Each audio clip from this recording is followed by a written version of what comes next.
Excel PU college ಗುರುವಾಯಿನಕೆರೆ, ಕರ್ನಾಟಕದ number 1 PU college. Admissions open now. High command ನಾಯಕರ ಸಭೆಯ ಬಳಿಕ ಕೇಸರಿ ಪಡೆ ಫುಲ್ ಅಲರ್ಟ್ ಆಗೋಗಿದೆ. ಅದರಲ್ಲೂ ಬಿಜೆಪಿ ರಾಜ್ಯಾಧ್ಯಕ್ಷ BY ವಿಜೇಂದ್ರ ಹಾಗೆ ವಿಧಾನಸಭೆ ವಿಪಕ್ಷ ನಾಯಕ ಬಿಜೆಪಿಯ ಶಾಸಕಾಂಗ ಪಕ್ಷದ ನಾಯಕರೇನಿದ್ದಾರೆ ಆರ್ ಅಶೋಕ್ ಅವರು ಫುಲ್ ಆಕ್ಟಿವ್ ಆಗಿರುವಂಥದ್ದು. ರಾಜ್ಯ ಪ್ರವಾಸಕ್ಕೆ ಬಿಜೆಪಿ ರಾಜ್ಯಾಧ್ಯಕ್ಷ ಮತ್ತು ವಿಪಕ್ಷ ನಾಯಕರು ಪ್ಲಾನ್ ಅನ್ನು ಮಾಡಿಕೊಂಡಿದ್ದಾರೆ. ಈಗಾಗಲೇ ಕೆಲವು ಕಡೆ ಹೋಗ್ತಾ ಇದ್ದಾರೆ ಕೂಡ. SIR ನೆಪದಲ್ಲಿ ಇಬ್ಬರು ನಾಯಕರಿಂದ ಪ್ರತಿ ಜಿಲ್ಲೆಗೂ ಕೂಡ ವಿಸಿಟ್ ಮಾಡಲಾಗ್ತಾ ಇದೆ.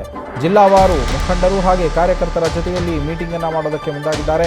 ಸಂಘಟನೆಗಾಗಿ ನಾಯಕರಿಂದ ದಿನಕ್ಕೊಂದು ಜಿಲ್ಲೆಯಲ್ಲಿ ಪ್ರವಾಸ ಕೈಗೊಳ್ಳಲಾಗ್ತಾ ಇದೆ. ವಿಜೇಂದ್ರ ಹಾಗೆ ಆರ್ ಅಶೋಕ್ ಅವರು ದಿನಕ್ಕೊಂದು ಜಿಲ್ಲೆಗೆ ಪ್ರವಾಸವನ್ನು ಮಾಡ್ತಾ ಇದ್ದಾರೆ. ಸಂಘಟನೆ ಹೆಸರಲ್ಲಿ ಪ್ರವಾಸ ಮಾಡ್ತಾ ಇದ್ದಾರೆ. ಜೊತೆಗೆ SIR ವಿಚಾರದಲ್ಲೂ ಕೂಡ ಜಾಗೃತೆಯನ್ನು ವಹಿಸ್ತಾ ಇರುವಂಥದ್ದು. ಈಗಾಗಲೇ ಹೈಕಮಾಂಡ್ ಅದೇ ಸೂಚನೆಯನ್ನು ಕೊಟ್ಟಿರುವಂಥದ್ದು.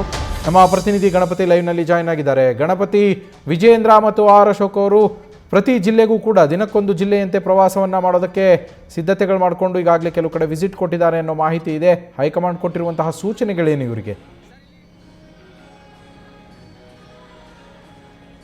ಅಶೋಕ್ ಅವರು ಹೈಕಮಾಂಡ್ ನಾಯಕರನ್ನ ಭೇಟಿ ಆಗ್ತಾರೆ. ಒಂದಷ್ಟು ಸೂಚನೆಯನ್ನು ಸಿಗುತ್ತೆ. ಅದಾದ ನಂತರ ರಾಜ್ಯ ಕೋರ್ ಕಮಿಟಿ ಸಭೆಯಲ್ಲೂ ಕೂಡ ರಾಜ್ಯದ ಹಿರಿಯ ನಾಯಕರು ಅಂದರೆ ಜೊತೆಗೆ ಹೈಕಮಾಂಡ್ ನಾಯಕರು ಕೂಡ ಒಂದಷ್ಟು ಸಲಹೆಗಳನ್ನು ಕೊಡ್ತಾರೆ. ಅಂದರೆ ರಾಜ್ಯ ಬಿಜೆಪಿಯಲ್ಲಿ ಒಂದಷ್ಟು ಒಗ್ಗಟ್ಟಿನ ಕೊರತೆ ಇದೆ, ಜೊತೆಗೆ ಸಂಘಟನೆಯ ಕೊರತೆ ಇದೆ, ಜೊತೆಗೆ ಎಲ್ಲೂ ಕೂಡ ರಾಜ್ಯದ ನಾಯಕರು ಅಂದರೆ ರಾಜ್ಯಾಧ್ಯಕ್ಷರು ಇರ್ಬೋದು, ಜೊತೆಗೆ ಆರ್ ಅಶೋಕ್ ಅವರು ಇರ್ಬೋದು, ಅವರು ಎಲ್ಲರೂ ಕೂಡ ಬೆಂಗಳೂರಿನಲ್ಲಿ ಇದು ಒಂದಷ್ಟು ಸೂಚನೆಗಳನ್ನು ಕೊಡ್ತಾರೆ. ಪಕ್ಷ ಸಂಘಟನೆಯಲ್ಲಿ ಭಾಗಿಯಾಗಲ್ಲ. ಹೀಗೆ ಸಾಕಷ್ಟು ಒಂದಷ್ಟು ಆರೋಪಗಳಿದ್ದಾವೆ, ಸಾಕಷ್ಟು ದೂರುಗಳು ಕೂಡ ಇತ್ತು. ಈಗ ಯಾವಾಗ ಕೋರ್ ಕಮಿಟಿ ಸಭೆ ನಡೀತೋ ಅದಾದ ನಂತರ ಸಂಘ ಪರಿವಾರದಲ್ಲೂ ಕೂಡ ಒಂದಷ್ಟು ಸಭೆಗಳು ಜೊತೆಗೆ ಒಂದಷ್ಟು ಸೂಚನೆಗಳು ಕೂಡ ಕೊಟ್ಟರು ಸಂಘ ಪರಿವಾರದ ನಾಯಕರು. ಅಂದರೆ ನೀವಿಬ್ಬರು ನಾಯಕರು ಕೂಡ ರಾಜ್ಯಾದ್ಯಂತ ಪ್ರವಾಸ ಮಾಡಬೇಕಾಗುತ್ತೆ. ಜೊತೆಗೆ SIR ವಿಚಾರಕ್ಕೆ ಸಂಬಂಧಪಟ್ಟಂತೆ ಒಂದಷ್ಟು ತಪ್ಪುಗಳೇನಿದೆ ಅದನ್ನು ಕೂಡ ಸರಿಪಡಿಸಬೇಕಾಗುತ್ತೆ. JDSನಲ್ಲಿ ಕುಮಾರಸ್ವಾಮಿ ಅವರು ಎಷ್ಟರ ಮಟ್ಟಿಗೆ ಆಕ್ಟಿವ್ ಆಗಿದ್ದಾರೋ ನೀವು ಕೂಡ ಆಕ್ಟಿವ್ ಆಗಬೇಕು ಅನ್ನೋದು ಕೂಡ ಒಂದಷ್ಟು ಸೂಚನೆಗಳನ್ನು ಕೂಡ ಹೈಕಮಾಂಡ್ ನಾಯಕರ ಜೊತೆಗೆ ಸಂಘ ಪರಿವಾರದ ನಾಯಕರು ಕೂಡ ಕೊಡ್ತಾರೆ. ಇದರ ಬೆನ್ನಲ್ಲೇ ಈಗಾಗಲೇ ವಿಜೇಂದ್ರ ಅವರು ಉತ್ತರ ಕರ್ನಾಟಕ ಭಾಗದಲ್ಲೂ ಕೂಡ ಈಗಾಗಲೇ ಪ್ರವಾಸವನ್ನು ಹಮ್ಮಿಕೊಂಡಿರುವಂಥದ್ದು. ಇವತ್ತು ಬೀದರ್ ಜಿಲ್ಲೆಯಲ್ಲೂ ಕೂಡ ಅವರ ಪ್ರವಾಸಗಳು ಆರಂಭ ಆಗುತ್ತೆ.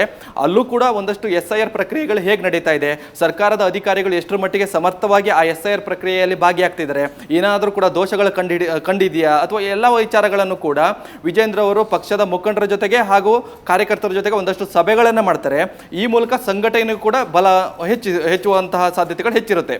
ಅದಾದ ನಂತರ ಆರ್ ಅಶೋಕ್ ಅವರು ಈಗಾಗಲೇ ಹಳೆ ಮೈಸೂರು ಭಾಗದಲ್ಲಿ ಸಭೆಗಳನ್ನು ಜೊತೆಗೆ ಒಂದಷ್ಟು ಸಂಘಟನೆಗಳನ್ನು ಕೂಡ ಮಾಡ್ತಾ ಇದ್ದಾರೆ. ಅಂದರೆ ಇಬ್ಬರ ನಾಯಕರಿಗೂ ಕೂಡ ಒಂದಷ್ಟು ಟಾಸ್ಕ್ ಕೂಡ ಕೊಟ್ಟಿರುವಂಥದ್ದು. ನೀವು ಏನಾದರೂ ಕೂಡ ಬೆಂಗಳೂರಲ್ಲಿ ಕೂತು ಒಂದಷ್ಟು ಸಂಘಟನೆ ಸಭೆಗಳನ್ನು ಮಾಡಿದ್ರೆ ಯಾವುದೇ ರೀತಿಯಾದಂಥ ಪ್ರಯೋಜನ ಆಗಲ್ಲ.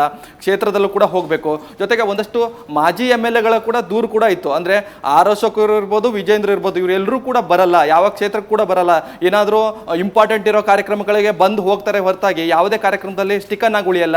ಜೊತೆಗೆ ಎಲ್ಲೊಂದು ಕಡೆ ಸಂಘಟನೆಗಳಲ್ಲಿ ಭಾಗಿಯಾಗಲ್ಲ ಅನ್ನೋ ಒಂದಷ್ಟು ದೂರು ಕೂಡ ಇತ್ತು. ಈ ಹಿನ್ನೆಲೆಯಲ್ಲಿ ಈಗ ಇಬ್ಬರು ನಾಯಕರು ರಾಜ್ಯ ಪ್ರವಾಸ ಕಡೆ ಮುಖ ಮಾಡಿರುವಂಥದ್ದು.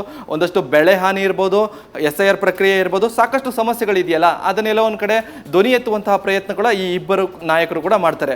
ಒಂದು ವಿಚಾರಗಳು ಹೇಳೋದಾದ್ರೆ JDSನ ಕುಮಾರಸ್ವಾಮಿ ನಾಯಕರು ಆಕ್ಟಿವ್ ಆಗಿರುವ ರೀತಿಯಲ್ಲೇನೆ ಈಗ BJPಯ ನಾಯಕರು ಕೂಡ ಆಕ್ಟಿವ್ ಆಗುವಂತಹ ರೀತಿಯಲ್ಲಿ ಈಗಾಗಲೇ ಅವರ ಕಾರ್ಯಪ್ರವೃತ್ತಿ ಹೆಚ್ಚಾಗಿರುವಂಥದ್ದು. Naveen, thank you Ganapati.